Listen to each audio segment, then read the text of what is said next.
Hello everybody, कैसे हैं आप सब लोग। मैं पंकज सर आप सभी के लिए विनायक लर्निंग क्लासेस से बिल्कुल फ्री फ्रेश बिल्कुल न्यू 11th फिजिक्स के लिए नया लेक्चर सीरीज लेके आया हूं जो अकॉर्डिंग टू न्यू सिलेबस के अकॉर्डिंग है। ये एमपी बोर्ड सीबीएसई सभी बच्चों के लिए है और इस लेक्चर को आप देखते रहिए, कंटिन्यू सारे लेक्चर्स को नोट करते रहिए। बहुत ही इंपॉर्टेंट रहेगा। जो बच्चों ने 10th पास करने के बाद 11th में मैथ्स सब्जेक्ट सुना है, साइंस ली, बायो लिया है, फिजिक्स लिया है, तो वहां पे उनके लिए डरने की बिल्कुल भी जरूरत नहीं है। बहुत ही इजी सब्जेक्ट होता है। बस केवल आपको रेगुलर स्टडीज की जरूरत है और कम पढ़िए, अच्छा पढ़िए और गारंटी लेता हूं मैं कि आगे जाके अगर आप साइंस पढ़ेंगे तो डेफिनेटली आपको जॉब मिलेगा।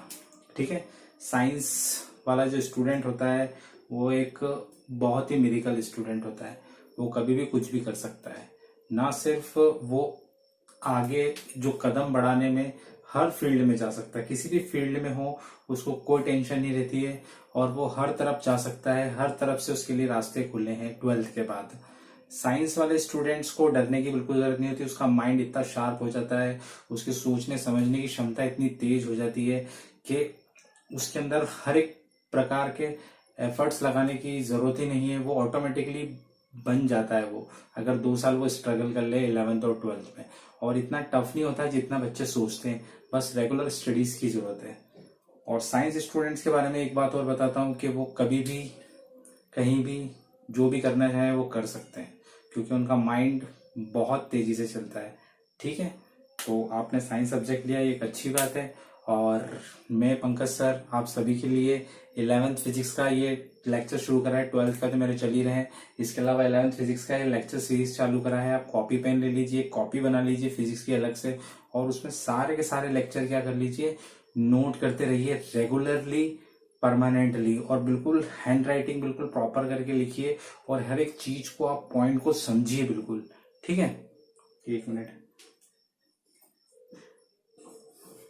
ठीक है। सारे लेक्चर्स आप प्रॉपर तरीके से देखें, प्रॉपर तरीके से समझें। कुछ समझ में नहीं आए तो मुझे आप मैसेज कर सकते हैं, कॉल कर सकते हैं अगर नंबर है तो। और एक और बात, अपने फ्रेंड्स में इस चैनल को शेयर कर दीजिए जो 11th में साइंस सब्जेक्ट लिया है, कोई भी स्कूल के हो, कहीं के भी हो, तो उनमें इसको शेयर कर दे ताकि वो भी अच्छे से पढ़ सके और नोट कर सके, ताकि उनका भी फ्यूचर ब्राइट हो सके। अगर 11th फिजिक्स अगर सही से पढ़ लिया तो 12th का फिजिक्स बहुत ईजी है, क्योंकि 11th क्या होता है, बेस होता है 12th क्लास का। तो बहुत सारे बोलते हैं कि फिजिक्स बहुत टफ सब्जेक्ट, नहीं, बहुत ईजी। इसको बहुत इंटरेस्टिंग चैप्टर बना दूंगा, इसको बहुत इंटरेस्टिंग सब्जेक्ट बना दूंगा। शुरू में अपने पास जो यूनिट है, फर्स्ट यूनिट, ये प्यूरी थ्योरेटिकल यूनिट है। जो थ्योरेटिकल कंसेप्ट आएंगे, ओनली थ्योरेटिकल कंसेप्ट, तो उसमें डरने की जरूरत नहीं है। सब लिख दूंगा मैं, आप देख लेना, और समझा भी दूंगा आपको एक एक चीज। तो चैनल सब्सक्राइब कर लें आप, लाइक का बटन भी दबा दीजिए और बेल आइकन को भी प्रेस कर दीजिए। और बेल आइकन प्रेस करने के बाद उसको ऑल पे क्लिक कर दीजिए। ठीक है। जो भी मैं वीडियो अपलोड करूंगा तो आपके पास डायरेक्टली मैसेजिंग आ जाएगी। और इसके अलावा अपने फ्रेंड्स में भी इसको शेयर कर दीजिए। ठीक है। और चैनल जरूर सब्सक्राइब कर दीजिए। तो अपन स्टार्ट करते हैं आज का। मैंने पहले से बोर्ड पे कुछ बातें लिखी हुई हैं, उसको मैं आपको माइंड में सारी क्लियर कर दूंगा, बस आप नोट करते रहिए। तो अपने स्टार्ट करते हैं टाइम वेस्ट नहीं करते हुए। तो अपना 11th फिजिक्स का यूनिट वाइज, तो अपनी यूनिट नंबर 1 है, फर्स्ट यूनिट है, जिसका नाम है फिजिकल वर्ल्ड एंड मेजरमेंट। तो फिजिकल वर्ल्ड एंड मेजरमेंट का जो फर्स्ट चैप्टर है, इस यूनिट के अंदर 2 चैप्टर्स आएंगे आपके पास। तो अपने फिजिकल वर्ल्ड एंड मेजरमेंट का जो फर्स्ट चैप्टर है, चैप्टर नंबर 1, इसका नाम है इंट्रोडक्शन। ठीक है। क्या नाम है इसका? इंट्रोडक्शन नाम है इसका। ठीक है। यहाँ पे अपन इंट्रोडक्शन पढ़ेंगे किसका? फिजिकल वर्ल्ड का, फिजिक्स का अपन इंट्रोडक्शन पढ़ेंगे। फिजिक्स होती क्या है उसके बारे में सबसे पहले अपन को ये जानना जरूरी है कि साइंस क्या होती है। आप 9th में, 10th में, छोटी क्लासेस में पढ़ते हुए आ रहे हैं व्हाट इज साइंस। तो साइंस क्या होती है, व्हाट इज साइंस। अब यहाँ पे मैंने लिखा है व्हाट इज साइंस। कोई भी पूछे कि आपसे साइंस क्या है, the word science has derived from the Latin verb scientia. ठीक है। लैटिन वर्ड साइंटा से डिराइव हुआ है। ये देखिए साइंटा, ये एक लैटिन वर्ड है। ठीक है। साइंटा इससे डिराइव हुआ है। इसका मतलब होता है विच मीन्स टू नो। ठीक है। टू नो मतलब जानना, एक तरीके से साइंस का मतलब ही दूसरा होता है कि जानना, किसी भी चीज को जानना ही एक तरीके से साइंस है। हर एक चीज में साइंस काम आती है। आपकी डेली लाइफ में आप सुबह उठते हैं, रात को सोते हैं, सो के फिर उठते हैं, तो यहाँ से यहाँ तक सारी साइंस से घिरे हुए हैं आप चारों तरफ। वो फिजिकल साइंस हो सकती है, वो बायोलॉजिकल साइंस हो सकती है, कुछ भी हो सकती है, ठीक है। This knowledge gained by man. Man यहाँ पे लिख दिया है, मैन मतलब ओनली जैसे कि मेल पर्सन की बात नहीं करता है। मैन जब भी कम्युनिटी को बोलते हैं तो उसमें मेल फीमेल जो भी है जेंडर्स, जितने भी जेंडर्स होते हैं सब इंक्लूडेड रहते हैं। मैन मतलब ह्यूमन बींग्स, व्यक्ति, पर्सन की बात कर रहा है वो, ठीक है। तो man through systematic and organise observation. देखिए साइंस क्या होता है, systematic and organise observation and experimental is called science, ठीक है। मेन, सबसे मेन जो बात है इसके अंदर क्या है, सिस्टमेटिक। देखिए आप किसी भी चीज को देख लीजिए, इस वॉच को देख लीजिए, इस वॉच में एक एक चीज जब देखोगे इसके अंदर पैनल वैनल सब बने हुए हैं, हर एक चीज क्या है, बिल्कुल सिस्टमेटिक है, ठीक है। ऑर्गेनाइज भी, ऑब्जर्व करी हुई सारी चीज कि किसका पार्ट कितना बड़ा रखना है, किसको कितना छोटा रखना है, हर एक चीज बिल्कुल सिस्टमेटिक एंड ऑर्गेनाइज्ड है, और एक्सपेरिमेंटली भी उसको टेस्ट करा हुआ है। तो उसको क्या बोलेंगे अपन, साइंस। आप आसपास जो भी चीज देखते हो वो सब की सब सिस्टमेटिक है। हवा चल रही है, सिस्टमेटिक चल रही है, ठीक है। वो ऑर्गेनाइज्ड है, सारे उसके पार्टिकल्स सारे ऑर्गेनाइज्ड है, और वो एक्सपेरिमेंटली भी देख सकते हो आप उसको, ठीक है। एयर है, वाटर है, जो भी चीज है आपके, जो भी ह्यूमन मेड मेकिंग, जो भी इन्वेस्टमेंट, जो भी आपके डिस्कवरीज हुई है, जितने भी इन्वेंशंस हुए हैं, वो सारे के सारे क्या होते हैं, ऑर्गेनाइज्ड ऑब्जर्वेशन, सिस्टमेटिक होते हैं, एक्सपेरिमेंटल होते हैं। उनको ही अपन क्या बोलते हैं, साइंस बोलते हैं, ठीक है। तो ये आपका पहला टॉपिक था जिसका नाम था साइंस। तो आप इसको क्या कर लीजिए, नोट डाउन कर लीजिए अपनी कॉपी के अंदर। आगे मैं कुछ और लेके आने वाला हूँ जिसके अपन पढ़ेंगे फिजिक्स क्या होता है, व्हाट इज फिजिक्स। फिजिक्स के बाद अपन पढ़ेंगे मैटर और एनर्जी क्या होती है।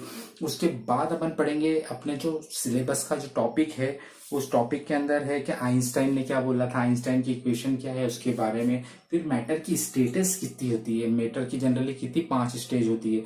तो पहली सॉलिड, लिक्विड एंड गैस, ये अपन 3 मेन पढ़ते हैं, मगर 2 स्टेट होती है, एक होती है प्लाज्मा और एक होती है बोस आइंस्टाइन कंडेंसेट।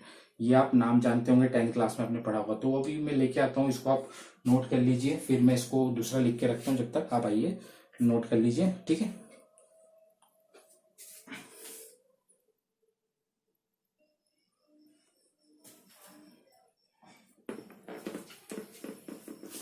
आगे देखते हैं। अभी अपन ने पढ़ा साइंस के बारे में, साइंस क्या होती है। अब आगे पढ़ेंगे अपन फिजिक्स के बारे में, व्हाट इज फिजिक्स। अब फिजिक्स क्या होती है, फिजिक्स एक तरीके से खुद ही नेचर होता है। नेचर में नेचुरल फिनोमिना जो भी होते हैं वो सब क्या होती है, फिजिक्स होती है। तो फिजिक्स की डेफिनेशन क्या बोल रही है, physics, what is physics. Physics is a branch of science, मतलब साइंस की एक छोटी सी ब्रांच है, ठीक है। Which deals with the study of basic loss of nature, मतलब जो भी इसके अंदर स्टडी होती है वो किसके लॉ के अकॉर्डिंग होती है, लॉस ऑफ नेचर के अकॉर्डिंग एंड नेचुरल फिनोमिना। ये सिंपल लैंग्वेज में आप लिख सकते हो कि basic loss of nature and natural phenomena की जो स्टडी होती है उसको क्या बोलते हैं अपन, फिजिक्स बोलते हैं। और ये किसकी ब्रांच है, साइंस की एक ब्रांच है छोटी सी, ठीक है। आगे क्या बोल रहा है, एक और डेफिनेशन है जो मैंने यहाँ पे डबल इन्वर्टेड कॉमास में लिखी है, वो क्या है, वो ये है, the branch of science which the properties of matter and energy and their interaction are studies, ठीक है। अब यहाँ पे अपन किसके बारे में पढ़ते हैं, अपन which the branch of science in which the properties of matter and energy and their interaction are studied, ठीक है। क्या क्या पढ़ते हैं, सबसे इंपॉर्टेंट डेफिनेशन है ये, क्या क्या पढ़ते हैं, प्रॉपर्टीज ऑफ मैटर। मैटर क्या होता है वो मैं नीचे बताऊंगा आपको, और एनर्जी, ठीक है। एंड उन दोनों के बीच का जो इंटरेक्शन की जो स्टडी है उसको पढ़ते हैं यहाँ पे। इंटरेक्शन का जो भी स्टडी हो रहा है उसको अपन यहाँ पे स्टडी करते हैं, किसके अंदर, फिजिक्स के अंदर। क्या पढ़ते हैं अपन, प्रॉपर्टीज ऑफ मैटर, एनर्जी। हमेशा ध्यान रखना फिजिक्स से एक फॉर्म होता है, कोई भी चीज बनी हुई है उसमें मैटर या एनर्जी है ही है, क्योंकि ये चीज आइंस्टाइन ने प्रूव करके भी बताई है। वो मैं आपको अब बताऊंगा, आइंस्टाइन की इक्वेशन, उसमें आपको दिख जाएगी वो चीज कि मैटर एंड एनर्जी क्या चीज है, और इंटरेक्शन, उनके बीच का जो इंटरेक्शन की स्टडी है उसको क्या बोलते हैं अपन, फिजिक्स बोलते हैं। अब मैटर क्या होता है, व्हाट इज मैटर। मैटर आप पढ़ चुके हो कि मैटर की 3 status, solid, liquid and gas. तो वही it is something that has mass occupies space, मतलब कोई ना कोई चीज, आप एयर भी अगर है तो वो कुछ स्पेस ऑक्यूपाई कर रही है। जैसे कि ये पेन अगर है तो ये जो मार्कर है, तो ये मार्कर एक सर्टेन स्पेस ऑक्यूपाई करा हुआ है, एक सर्टेन मास है इसका स्पेस के अंदर, ठीक है। तो ये क्या बोल रहा है, it is something that has a mass occupies space, ठीक है, गलत चल गया, ठीक है, mass occupies space and can field with our sense organ, ठीक है।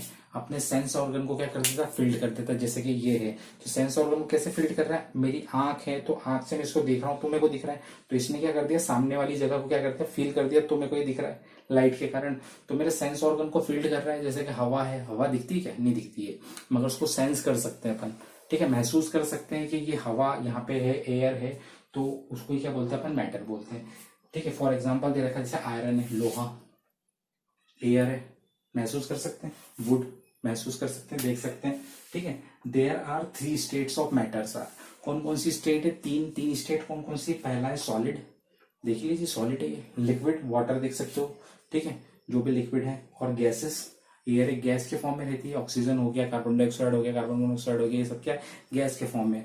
और 2 स्टेट और होती है, 3 स्टेट तो ये है सॉलिड, लिक्विड एंड गैस, और 2 स्टेट और होती है, जिसको एक का नाम है प्लाज्मा, प्लाज्मा जनरली काय में होता है, सन के अंदर होता है, और एक होता है बोस-आइंस्टाइन कंडेंसेट। 5 स्टेट हो गई है अब, मगर अपन स्टडी करते हैं हमेशा 3 स्टेट, क्यों, कौन सी, सॉलिड, लिक्विड एंड गैसेस, ठीक है। तो आपको ध्यान रखना है, नोट कर लीजिए आप इसको। इसके बाद अपन मैटर के बारे में पढ़ चुके हैं, अब अपन इसके बाद पढ़ेंगे एनर्जी के बारे में, तो इसको नोट कर लीजिए, फिर मैं एनर्जी वाला कंसेप्ट लाता हूं आपके लिए।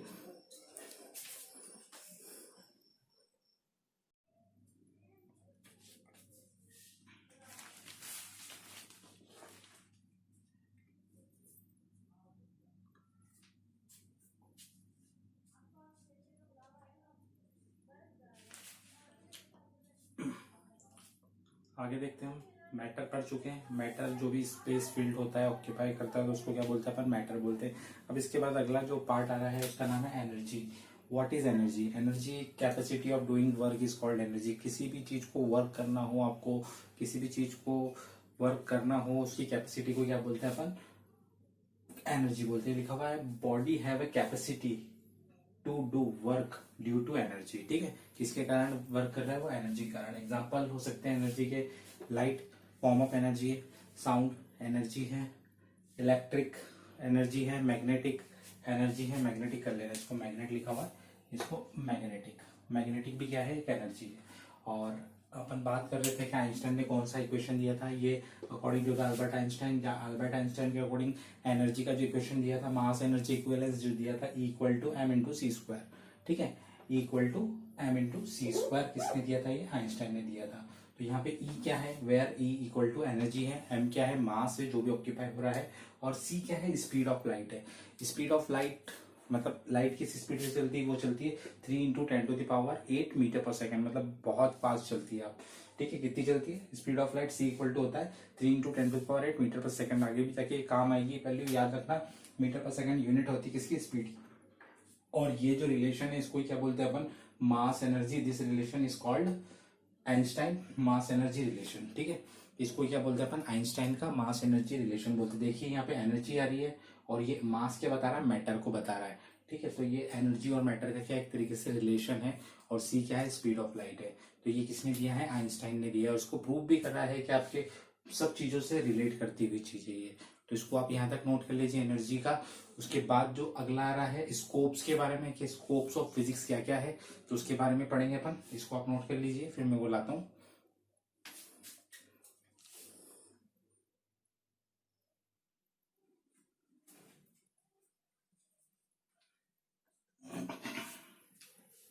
आगे देख लेते हैं नेक्स्ट टॉपिक, आज के लेक्चर का लास्ट टॉपिक है ये, इसको आप नोट कर लीजिए, ये अपने सिलेबस में है ये। तो क्या है, scopes and excitements of physics, ठीक है, स्कोप्स क्या है फिजिक्स के और क्या एक्साइटमेंट है फिजिक्स में, ठीक है। तो कुछ साइंटिस्ट ने अलग अलग अपनी थ्योरी दी है, तो अपन पढ़ेंगे अल्बर्ट आइंस्टाइन की थ्योरी। तो यहाँ पे स्कोप्स क्या है, the scope of physics is very wide. आप किसी भी चीज में देख लो, कोई भी चीज ए से लेकर जेड तक, कोई भी मशीन, कोई भी इंस्ट्रूमेंट अगर आपको देख रहा है उसके आपके आसपास, तो वो सब क्या है, फिजिक्स उसमें रिलेट जरूर कर रही है, फिजिक्स के लॉ उसमें यूज जरूर आ रहे हैं। तो यहाँ पे यही बताना चाहता है कि physics, the scope of physics is very wide, ठीक है, बहुत वास्ट एक तरीके से इन फिजिक्स।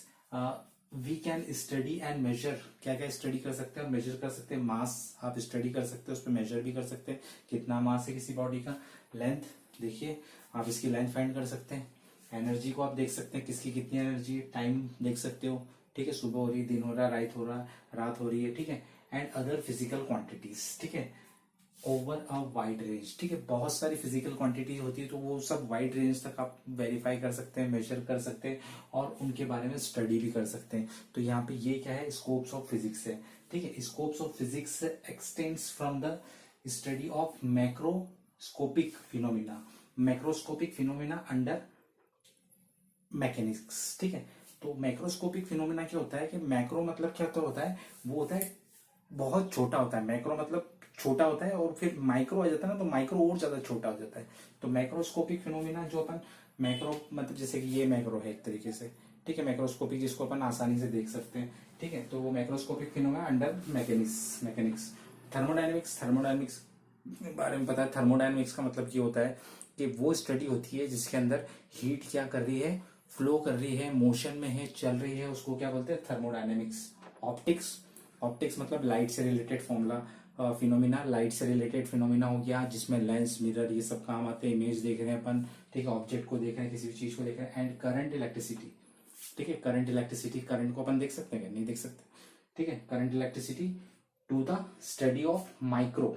अब ये था मैक्रो जो अपन देख सकते हैं, और ये है micro phenomena, microscopic phenomena under a quantum mechanism and relativity, ठीक है। तो एक क्वांटम मैकेनिज्म मिलता है, कौन कौन से फिनोमिना, थर्मोडायनेमिक्स हो गया, ऑप्टिक्स हो गया, इलेक्ट्रिक करंट हो गया, ये और भी बहुत सारे फिनोमिना से जो अपन आगे जाके धीरे धीरे स्टडी करेंगे। 11th में पढ़ेंगे कुछ, तो 12th में पढ़ेंगे कुछ, ठीक है। तो phenomena under the quantum mechanism एक फिजिक्स की एक ब्रांच है जो स्टडी करती है किसके अंदर, कोई भी पार्टिकल या मोशन के अंदर जो स्टडी होती है उसके अंदर पूरा स्टडी करा जाता है, ठीक है। एंड रिलेटिविटी थ्योरी जो जनरली दी थी वो आइंस्टाइन ने दी थी, ठीक है।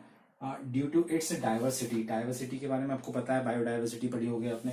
तो उस टाइप से ये भी डिफरेंट डाइवर्सिटीज इसके अंदर मिल जाएगी आपको फिजिकल वर्ल्ड का। ड्यू टू इट्स डाइवर्सिटी, ठीक है, physical worlds appears to be complex. तो इसकी जो डाइवर्सिटी के कारण क्या होता है कि फिजिकल वर्ल्ड ऐसा लगता है कि बहुत ज्यादा कॉम्प्लिकेटेड है, बहुत ही ज्यादा हार्ड और बहुत वास्ट फैला हुआ है। आप यहाँ तक पहुंच कैसे सकते हो। जब आप फिजिक्स में उतरोगे, अब जब आगे आप पढ़ाई करोगे तो स्टडी करते जाओगे तो आपको पता चलेगा कि फिजिक्स बहुत ज्यादा वास्ट है, उसका नॉलेज बहुत ज्यादा एक्सटेंट है, ठीक है। साइंस का एक पार्ट है, तो ठीक है। तो वो क्या लगता है, फिजिकल वर्ल्ड क्या लगता है, बहुत ज्यादा कॉम्प्लेक्स लगने लग जाता है। मगर अल्बर्ट आइंस्टाइन क्या बोलते हैं वो सुनना। द अल्बर्ट आइंस्टाइन, ये देखिए अल्बर्ट आइंस्टाइन क्या बोलते हैं, स्टेटमेंट, उनका स्टेटमेंट क्या था, that the most incomprehensible thing about the world, ठीक है। जो सबसे ज्यादा कॉम्प्रिहेंसिबल थिंग्स जो है वर्ल्ड के बारे में वो क्या है, it is a most incomprehensible, ठीक है। मतलब जो वर्ल्ड के बारे में जो सबसे ज्यादा कॉम्प्रिहेंसिबल थिंग ये है कि वो बहुत ज्यादा कॉम्प्रिहेंसिबल है, ठीक है। तो यही चीज है जो अल्बर्ट आइंस्टाइन ने बोली थी, और ये क्या है, बिल्कुल एब्सोल्युटली ट्रू है। आप जो भी देखोगे तो ये एक तरीके से ट्रू है, सही बात बोली थी इन्होंने कि मोस्ट कॉम्प्रिहेंसिबल जो थिंग है वर्ल्ड के अंदर वो खुद ही कॉम्प्रिहेंसिबल है, ठीक है। तो वो किसने बोली, आइंस्टाइन ने बोली, और ये क्या है, एब्सोल्युटली बिल्कुल ट्रू है। और इसको क्या बोलते हैं, this is the excitement of physics. ये एक तरीके से क्या है, एक्साइटमेंट ऑफ फिजिक्स है। तो ये सारा का सारा आप ये scopes and excitements of physics, ये बुक में बहुत लेंदी है, मगर मैंने इसको छोटा करके कंप्रेस करके अपने अकॉर्डिंग जितना नॉलेज अपन को चाहिए उसके अकॉर्डिंग मैंने इसको लिख दिया है। तो आप इसको नोट कर लीजिए, और इस पूरे लेक्चर को आप नोट करके अपनी कॉपी बना लीजिए, उसमें नोट करते जाइए। और नेक्स्ट लेक्चर में आपको लेके आऊंगा अगले दिन, ठीक है। तो उसको भी नोट कर लीजिए आप। और ये चैप्टर तो बहुत ही छोटा है, इजी है, बहुत ज्यादा अच्छा समझ में आएगा, ठीक है। और फिजिक्स कोई ज्यादा प्रॉब्लम नहीं करेगी, आपको बहुत इजी लगेगी। 11th की फिजिक्स कुछ भी नहीं, गप्पे मारेंगे अपन, कुछ नहीं करेंगे, ठीक है। और चैनल सब्सक्राइब जरूर कर लीजिए, शेयर कर दीजिए अपने फ्रेंड्स में, जिसने भी 11th के अंदर फिजिक्स ले ली है किसी भी स्कूल के, उनको शेयर कर दीजिए, लाइक कर दीजिए, ठीक है। और मिलते हैं फिर, तब तक के लिए एक ही मैसेज है मेरा आप सभी को, पढ़ते रहिए, आगे बढ़ते रहिए, और माता पिता का नाम रोशन करते रहिए। जय हिंद, जय भारत।